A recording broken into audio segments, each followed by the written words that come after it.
जय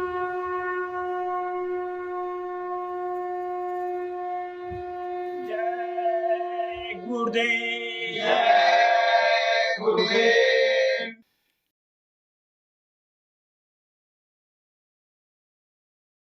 जय गुरुदेव।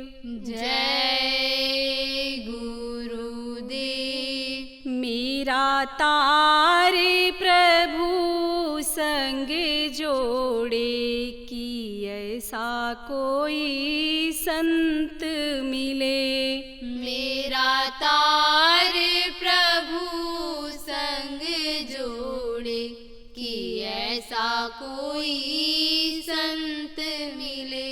मेरी मन की बाधा मोड़े कि ऐसा कोई संत मिले। मेरे मन की बाधा मोड़े कि ऐसा कोई संत मिले। संत दर्श का बड़ा ही महत्तम।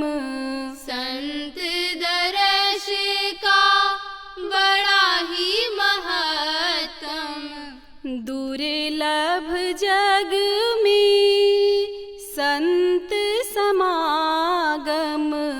दुर्लभ जग में संत समागम। मेरी सूरत पकड़ के झंझोड़े कि ऐसा कोई संत मिले। मेरी सूरत पकड़ के झंझोड़े कि ऐसा कोई संत मिले। मेरा तारे प्रभु संग जोड़े कि ऐसा कोई संत मिले। मेरा तार प्रभु संग जोड़े कि ऐसा कोई संत मिले। एक ही मन के पांच है बैरी। एक ही मन के पांच है बैरी। पांचों काले नाग है बैरी। पांचों काले नाग है बैरी। मोहे पांच चोरे नहीं छेड़े कि ऐसा कोई संत मिले। मोहे पांच चोर नहीं छेड़े कि ऐसा कोई संत मिले। मेरा तारे प्रभु संग जोड़े कि ऐसा कोई संत मिले। मेरा तार प्रभु संग जोड़े कि ऐसा कोई संत मिले। दाता ऐसा संत मिला दो। दाता ऐसा संत मिला दो। मेरे मन की प्यास बुझा दो। मेरे मन की प्यास बुझा दो। मन नाम जपन ना छोड़े कि ऐसा कोई संत मिले। मन नाम जपन ना छोड़े कि ऐसा कोई संत मिले। मेरा तारे प्रभु संग जोड़े कि ऐसा कोई संत मिले। मेरा तार प्रभु संग जोड़े कि ऐसा कोई संत मिले। मेरी मन की बाधा मोड़े कि ऐसा कोई संत मिले। मेरी मन की बाधा मोड़े कि ऐसा कोई संत मिले। जय गुरुदेव। जय गुरुदेव।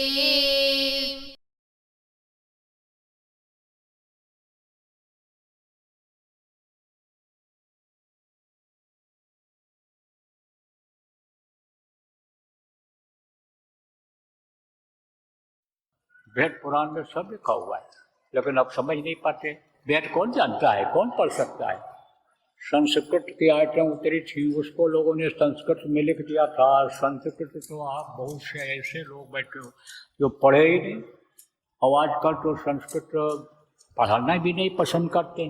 कहते अंग्रेजी का युग है, अंग्रेजी का युग है, अंग्रेजी पढ़ोगे, खड़े खड़े पेशाब करो, खड़े खड़े टट्टी करो, बस अन्य समझो। रोटी सिकी हुई की जगह पर 10 दिन की रखी हुई रोटी खाते हैं, कहते हैं डबल रोटी खाते हैं। शरीर नंगा होता चला जा रहा है। जितनी पढ़ाई करते ये बच्चे और बच्चियां अन्नी बढ़ती जा रही, कपड़ा उतरता चला जा रहा। भोजन रोटी 4 रोटी का नाश्ता जो करते थे, अब वो 4 ब्रेड भी हजम नहीं कर पा रहे हैं, सूख करके ऐसे हो जा रहे हैं। कह रहे हैं हम अंग्रेजी पढ़ते हैं, हम अंग्रेजी पढ़ते हैं। तो संस्कृत तो बहुत से लोग जानते भी नहीं। तो वेद पुराण में जो लिखा हुआ उसको क्या समझेंगे? तो वेद पुराण में क्या लिखा है कि गुरु की जरूरत है। किसके लिए जरूरत है?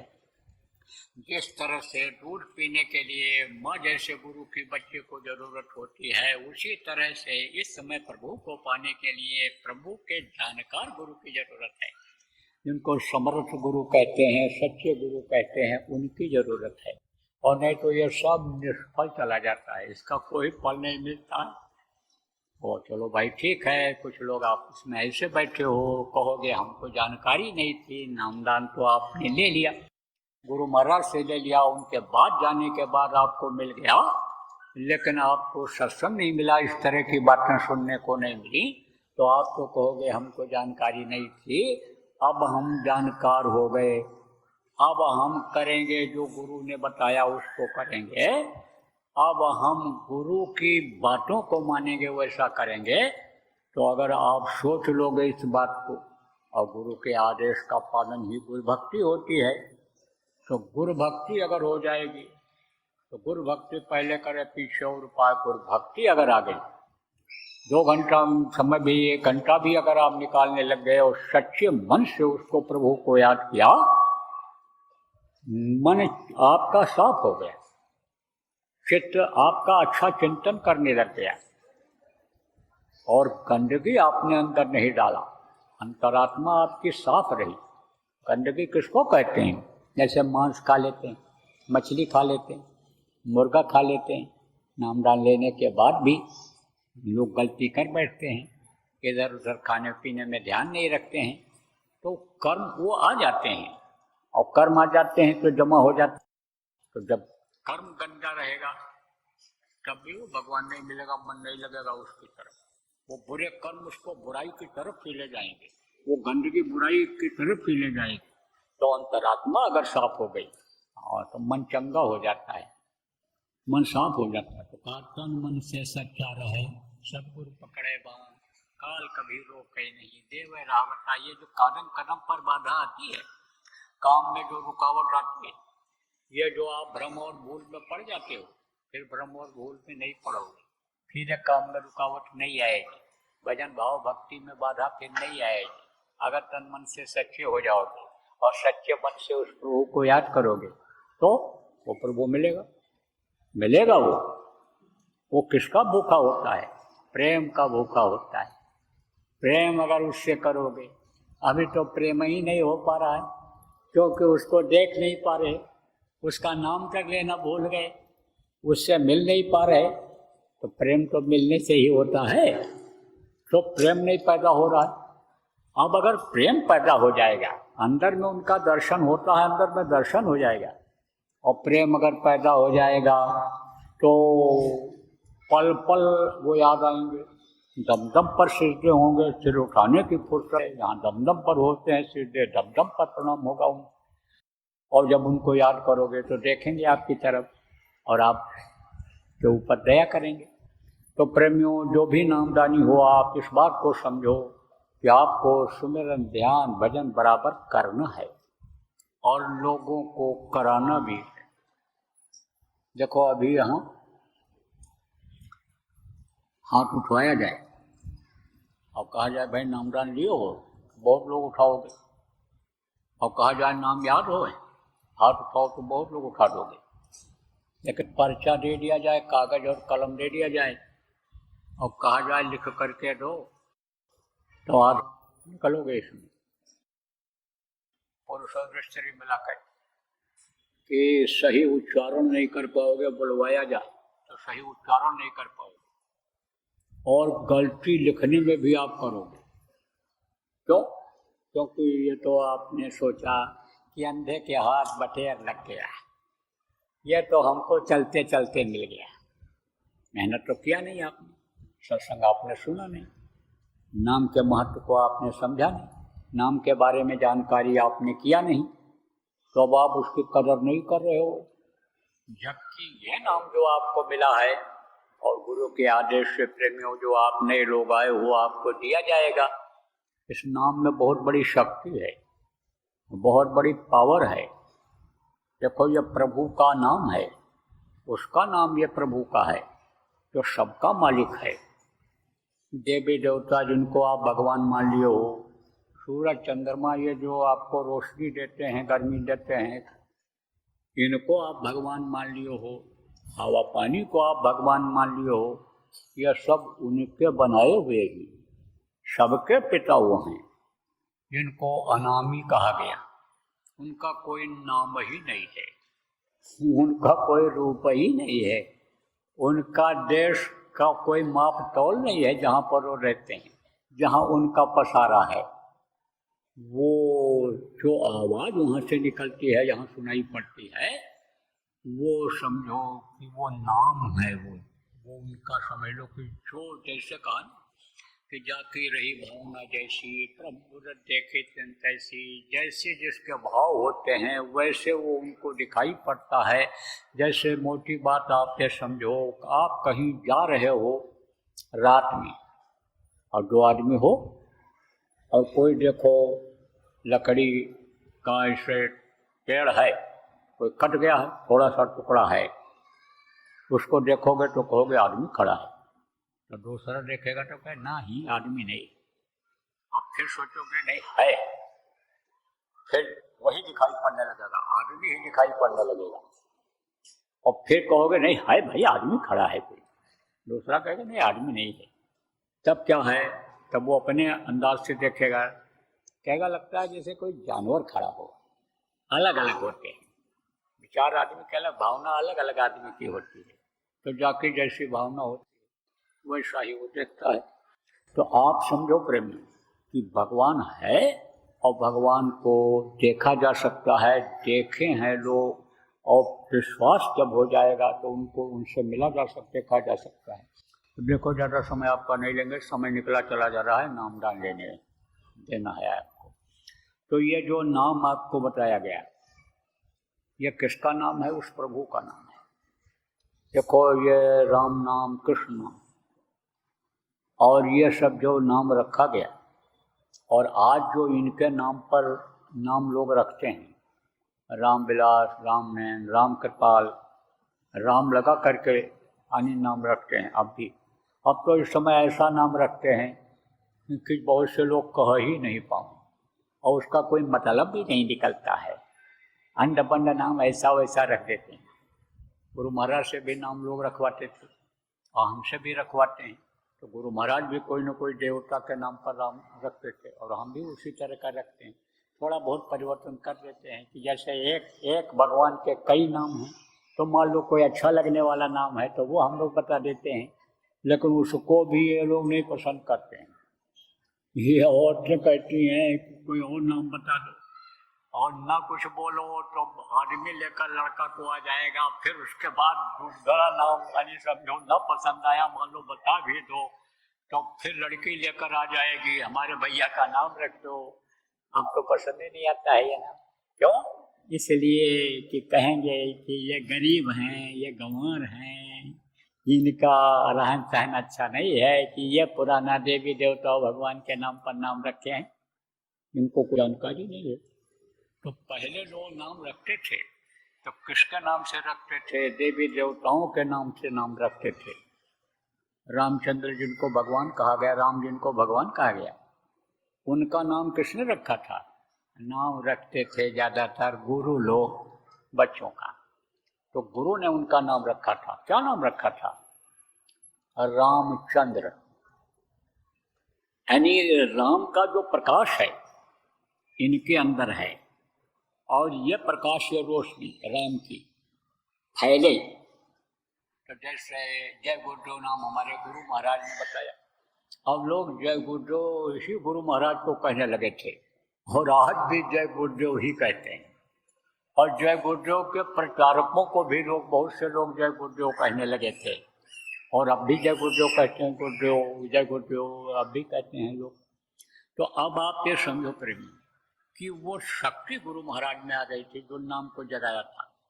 ऐसे ही वशिष्ठ जी ने, विश्वामित्र जी जो उनके दोनों गुरु थे, विद्या गुरु और आध्यात्मिक गुरु, दोनों ने राय मिला करके देखा, उनकी आभा को देखा विश्वामित्र जी ने, और वो शक्ति को उन्होंने देखा। कौन सी? जो सबके अंदर रम रही है। रमने वाले का उन्होंने नाम रखा राम, रम रहा है। और राम कोई त्रेता में नहीं था।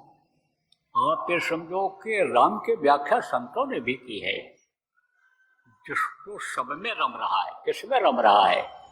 हम में रम रहा है, आप में। रमने का मतलब जो विराजमान है, चल रहा है, चला रहा है, जो जीवात्मा को चला रहा है, जीवात्मा जिससे जुड़ी हुई है, आप ये समझो उसको उन्होंने राम कहा है। सब में रम रहा है, पशु पक्षियों में रम रहा है, ये पेड़ और पौधे भी उसी की वजह से जिंदा हैं, इसमें भी शक्ति उसी की आ रही है।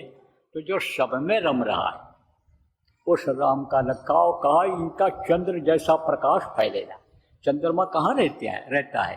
चंद्रमा ऊपर रहता है, लेकिन रोशनी बहुत दूर तक रहती है। ऐसे ही उनका प्रकाश फैला, तो रामचंद्र उनका नाम रखा था।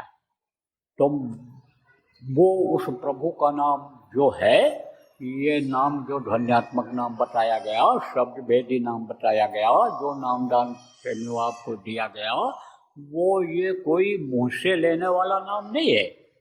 ये कोई रहीम नाम, ये कोई अनिल करीम नाम, ये कोई आप महावीर नाम, ये नाम जो कृष्ण नाम, राम नाम, ये जो आप समझो परशुराम नाम, ये जो नाम अन्य मुँह से लिया जाता है वो नाम नहीं है। ये जितने भी आए सब ताकत वाले थे, उस प्रभु की ताकत वाले थे। कौन से प्रभु की? बहुत से प्रभु हैं। जैसे एक राम दशरथ का बेटा, एक राम घट घट में लेटा, एक राम का शकल पसारा, एक राम सब जग से न्यारा। ऐसे ही अलग अलग शक्तियाँ होती हैं, अलग अलग राम हैं, जिनमें जैसी शक्ति रमती है वही राम कहलाते हैं, वही ताकत कहलाती है। तो ये सब जो मुँह से लेने वाला नाम है, ये वो नाम नहीं है। तो उस प्रभु का नाम, वो शब्द भेदी नाम कहलाता है। आवाज से वो नाम सुनाई पड़ता है। ये नाम मुँह से लिया जाता है, वो नाम सुनाई पड़ता है कान से। कौन से? ये बाहरी कान से नहीं, अंदर वाले कान से। दो कान ये बाहर, एक कान अंदर जीवात्मा में, तीन कान, दो आँख ये बाहर शरीर में, एक आँख अंदर जीवात्मा में, तीन आँख। तो वो अंदर वाली आँख से दिखाई पड़ते हैं, अंदर वाले कान से सुनाई पड़ता है वो आवाज़, वो है शब्द भेदी नाम। तो पुराने लोगों को तो बताया गया, गुरु महाराज ने दिया। और जो नए लोग आए हो उनको मैं ये नाम बताऊंगा। इस समय पर 5 नाम हैं, 5 नाम। आप ये समझो, पांचों का नाम मैं आपको बताऊंगा। अब आप समझ लो कि जैसे किसी किले के अंदर आपको जाना है, किला बना होता है, तो किले में बाहर दरवाजा होता, फिर अंदर दरवाजा होता, फिर अंदर दरवाजा होता है। जेल में भी ऐसे होता है, बाहर की चारदीवारी बहुत ऊंची होती है, फिर नीची होती है, फिर और छोटी होती है, और अंदर में बैरिकें होती हैं। उन बैरिकों में भी अलग से ऐसे बाउंड्री रहती है जिसको दीवार कहते हैं। तो कई दरवाजे होते हैं। अब जिसको राजा के सिंहासन तक पहुंचना है, उनको वो जो जितने भी दरवाजे हैं वो पार करना पड़ेगा। और हर दरवाजे पर मालिक रहते हैं। कौन सा मालिक रहता है? जो गेट पर खड़ा रहता है उस समय का मालिक वही रहता है। सिपाही जिसको कह लो आप, चौकीदार जिसको आप कह लो, वही मालिक रहता है। अपने मन से चाहे तो रोक दे और चाहे तो चला जाने दे। अब आपके पास बहुत पास है, पास बहुत है आपके पास। पास दिखाओगे तो वो अंदर चला जाने देगा। उसकी ड्यूटी है कि कोई पास दिखावे तो अंदर चला जाने दो, लेकिन वो चाहे तो रोक सकता है। वो कहे ये नहीं होगा, ये नहीं कहेगा नहीं जाने देंगे, लेकिन कहेगा यहाँ रुक जाओ, बैठ जाओ अभी आप थोड़ी देर, इज्जत के साथ बैठा देगा। जैसे ये जिन लोगों का नाम बताऊंगा, इनके सबके लोग हैं, तो उन लोगों का दरवाजा है, तो उस दरवाजे पर वो रोक देते हैं और यही सोचते हैं कि जिस तरफ से आए हैं क्या मालूम उसी तरफ लौट जाएं, उसी सुख सुविधा को देख करके वहीं रुक जाएं, उसी में भूल जाएं, तो वो रोक देते हैं। अच्छा, अब आप समझो कि जैसे आप राजा के पास जाना है, किले का दरवाज़ा है, बाहर की दीवार है, और उसको खुश कर लो, सलाम कर लो, प्रणाम कर लो, उसको खुश कर लो, हाथ जोड़ के मना लो, कहेगा अच्छा जाओ जाओ चले जाओ। ऐसे ही प्रभु के दरबार तक पहुंचने के लिए इन लोगों से गुजरना पड़ता है, जाना पड़ता है। तो उनके नाम हैं, तो उनको नाम से जब पुकारोगे वो देख लेंगे, खुश हो जाएंगे, तब वो कहेंगे भाई आने दो आने दो। जैसे कोई अधिकारी बैठा है, पर्दे के अंदर बैठा है, और दरवाजे पर जाओ और उससे कहो कलेक्टर साहब, इंजीनियर साहब, एसडीएम साहब, तहसीलदार साहब, हम मिलने आए हैं आपसे। तो जब बार बार रट लगाए रहोगे तो वो कहेगा, चाहे खुश होकर के कहे और चाहे ऐसे कहे अरे टर लगाए है, भेजो उसको, पूछें सुने तो क्या कह रहा है, हैं? और खड़े रहोगे, वहाँ तक आवाज़ नहीं पहुँचेगी तो कैसे बुलाएगा आपको? देखो सरल भाषा में आपको समझाता हूँ। गांव के आदमी हो, हिंदी कम समझते भी हो, तो आपको मैं समझा रहा हूँ, इसी तरह समझा रहा हूँ। ऐसे ही ये जो 4 नाम 5 नाम आपको बताया जाएगा, ये जो धनी हैं इनके लोगों से जाना रहेगा। तो इनका अगर आप सुमिरन कर लोगे, सुमिरन का मतलब याद करना, तो जैसे याद किया आपने अधिकारी को, कलेक्टर साहब, डीएम साहब, तहसीलदार साहब, जैसे याद किया, ऐसे अगर इनको याद करते रहोगे, सुमिरन करते रहोगे, तब यह दरवाज़ा खोल देंगे, रुकावट नहीं लाएंगे। और जिस काम के लिए आपको मनुष्य शरीर मिला वो काम पूरा हो जाएगा। प्रभु की प्राप्ति के लिए, अपने घर जाने के लिए, अपने धाम पहुंचने के लिए मनुष्य शरीर मिला, वो काम पूरा हो जाएगा। तो 5 नाम है। जिसका नाम होता है उसका रूप होता है, उसका स्थान होता है, और उसकी होती है आवाज़। जैसे आपका नाम है और आपका रूप ये चेहरा है, और आप कहीं रहते हो आपका स्थान है, और आप जो बोलते हो आपकी आवाज़ है। ऐसे ही ये 5 हैं, इनका नाम है, इनका रूप है, इनका स्थान है, इनकी है आवाज़। तो वो मैं भी आपको बताऊंगा, रटाऊंगा, याद कराऊंगा। पुराने लोग आप जो भूल भटक गए हो याद कर लो, और नहीं तो पर्चा ले लेना। अपने को हमेशा नया समझना चाहिए। गुरु महाराज भी कहा करते थे, पुराने लोग जो बैठे हो याद करो। तो आप तो जिनको नाम वगैरह नहीं याद है, पर्चा ले लेना और याद कर लेना। और जब याद हो जाए आपको, तो आपके गांव में, आपके सोसाइटी में जो नामदानी है उनको भी याद कराना रहेगा, उनको भी बताना रहेगा, उनको भी ध्यान भजन समझाना रहेगा। तब तो आपका ये शरीर किसी के काम आएगा। परमात्मा में यह लगेगा। अरे शरीर का जब कहा कोई भरोसा नहीं और भगवान के प्राप्ति के लिए मिला है तो कैसे भी भगवान की प्राप्ति हो जाए, हर तरीका से जब ये निशाना बनाओगे कि हमको भगवान मिल जाए, भगवान हमारा जीवन सफल हो जाए, तब आपको तरीका तो सीखना पड़ेगा, उपाय सीखना पड़ेगा। तो ये सब उपाय में आ जाएगा आपके, यह सब जुड़ जाएगा कृष्ण में, परमात्मा में जुड़ जाएगा। ये जो कर्म इकट्ठा कर लेते हो आप, वो सब इससे धुल जाएंगे, वो कर्म खत्म होंगे। और कर्म अगर नहीं कटेगा तो कर्म फांस छूटे नहीं, कहते करो उपाय नहीं तो भटकते रह जाओगे। कर्म काटना जरूरी है। तो दूसरे को बताओ, दूसरे को समझाओ। बीच में एक बात और बता दें आपको, आए दिन ये कहते हैं बच्चा बिगड़ रहा है, बच्चा सुनता ही नहीं, बच्चा कुछ करता ही नहीं। बच्चे को हम क्या बताओ, मैं बहुत परेशान हूँ, ये अक्सर सुनने को मिलता है। कारण क्या है? बच्चों के ऊपर आपने संस्कार नहीं डाला। साफ बात तो ये है। कोई ध्यान देते हो बच्चे का? पढ़ाई लिखाई की तो बात भी पूछ लेते हो, दुकान दफ्तर में जो नौकरी करता है, बिजनेस व्यापार की बात भी पूछ लेते हो, दुकान पर कितनी आमदनी हुई, क्या हुआ, कैसा हुआ, लेकिन भजन भाव भक्ति की बात करते हो? नहीं करते हो। अब उसका असर छोटे बच्चों पर भी पड़ता है, वही नकल वो भी करते हैं। और अभी से उनकी आदतें देखो, छोटे छोटे बच्चों की खराब होती चली जा रही हैं। नशेखोरी इतनी बढ़ रही है कि आपको क्या बताऊं।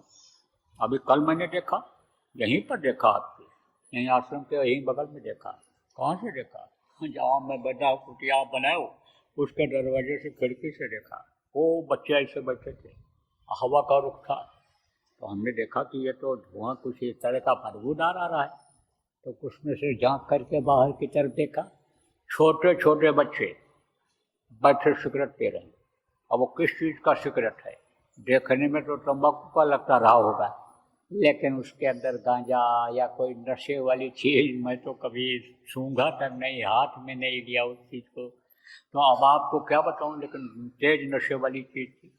अब वो 7-7, 8-8 साल के बच्चे, 2 बच्चे बैठे दिखाई पड़े। अब वो उड़ा रहे, धुआं उड़ा रहे।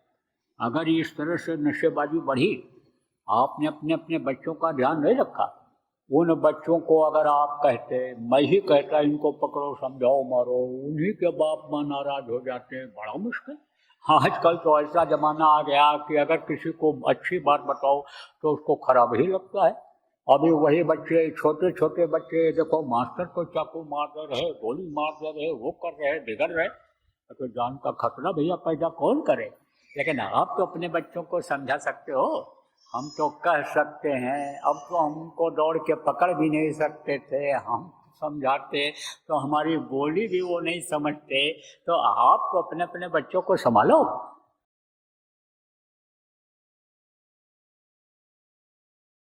योजना जो भी बनाए हो, इसको लागू करो, इसको बढ़ाओ और एक धार्मिक वातावरण तैयार कर दो, आध्यात्मिक वातावरण तैयार कर दो, शाकाहारी नशामुक्त बना दो लोगों को, आप समझो चरित्रवान लोगों को बना दो। जब ऐसा समाज बन जाएगा तब समझो कि कलयुग पर आपको विजय मिल जाएगी। तब काल माया कुछ नहीं कर पाएगा। जब आपके अंदर निर्मलता आ जाएगी, लोगों के अंदर निर्मलता आ जाएगी, गंदगी जब साफ हो जाएगी, तब आप ये समझो कि तन मन से सच्चा रहे और सदगुरु पकड़े बांह। गुरु महाराज जो काम छोड़ करके गए, उस काम को पकड़ लो। वही गुरु का बांह पकड़ना हुआ, वही गुरु उसी का बांह पकड़ेंगे। जय गुरुदेव। सरकारी व गैर सरकारी अनुदान के लिए बिना सत्संगियों के सहयोग द्वारा जनहित के कार्यों में लगी हुई बाबा जय गुरुदेव धर्म विकास संस्था का मुख्यालय पिंगलेश्वर रेलवे स्टेशन के सामने मक्सी रोड, उज्जैन, मध्य प्रदेश में है। यहाँ पर सत्संग व नामदान का कार्यक्रम होता रहता है। अतः आप श्रोताओं से अनुरोध है कि बाबा उमाकांत जी महाराज के आश्रम उज्जैन एक बार परिवार सहित जरूर पधारिएगा। आपके सुझाव के लिए व्हाट्सएप नंबर 9575600700। जय गुरुदेव।